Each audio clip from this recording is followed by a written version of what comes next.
19 5ஆம் அதிகாரத்தில் படிக்கிறோம் இல்லையா, அந்த இடத்துல வந்தபோது அண்ணாந்து பார்க்குறார் தேவன் ஏசப்பா சகேயு அண்ணாந்து பார்த்து, நீ சீக்கிரமா இறங்கி வா, இன்றைக்கு உன் வீட்டிலே நான் தங்க வேண்டும் சொல்றார். அதே மாதிரி அவனும் சீக்கிரமா இறங்கி வரான். அவனுக்கு ரொம்ப சந்தோஷம் இல்லையா. அப்போ அவன் சீக்கிரமா இறங்கி என்ன பண்றான், ஆண்டவர்கிட்ட ஏசப்பா கிட்ட முன்னாடி நிற்கிறான். நின்று அவன் ஏசப்பா கிட்ட சொல்றான். ஆமென், ஹல்லேலூயா. அதை கண்ட எல்லாரும் என்ன சொல்றாங்க, இவன் ஒரு பாவியா இருக்கிறானே, இவன் வீட்டுக்கு போய் ஏசப்பா போறாரே, இவனை பற்றி எல்லாருக்கும் தெரியும் இல்லையா, இவன் எவ்வளோ ஒரு வரி வசூலிக்கிறதுல எவ்வளோ ஒரு கொடுமையானவன், எவ்வளோ துர்க்குணம் உடையவன், இவனுடைய வீட்டுக்கு போயிட்டு ஏசப்பா போகிறேன்னு சொல்கிறாருன்னு சொல்லிட்டு எல்லாரும் என்ன பண்ணுறாங்க, முறுமுறுக்கிறாங்க. அந்த இடத்துல நின்று சகேயு சொல்கிறாரு, அறிக்கை செய்கிறார். ஆமென், ஹல்லேலூயா.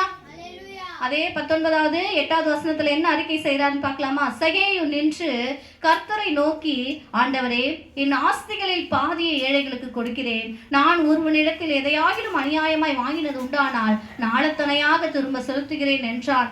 ஆமென், ஹல்லேலூயா, ஹல்லேலூயா. இயேசு அவனை நோக்கி, இன்றைக்கு இந்த வீட்டுக்கு ரட்சிப்பு வந்ததுன்னு சொன்னார். ஆமென், ஹல்லேலூயா.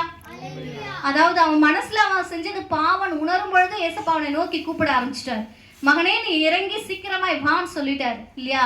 சொன்ன உடனே அவன் இறங்கி வந்த உடனே அவன் அறிக்கை செய்த உடனே என்ன பண்றாரு, இன்றைக்கு உன் வீட்டிற்கு ரட்சிப்பு வந்ததுன்னு சொல்றார். அதே மாதிரிதான் அன்பான தேவ ஜனமே, நம்ம செய்யற பாவத்துக்காக அதையும் நினைச்சு நம்ம விட்டு தூரமா ஓடிக்கிட்டே இருக்கோம்ல. ஆனா நீங்க அதை உணர்ந்து அதை அறிக்கை செய்து விட்டு விடும் பொழுது தேவன் உங்களையும் உங்க குடும்பத்தாரையும் உங்கள் பிள்ளைகளையும் ரட்சிக்க வல்லவராய் இருக்கிறார். ஆமென், ஹல்லேலூயா, ஹல்லேலூயா.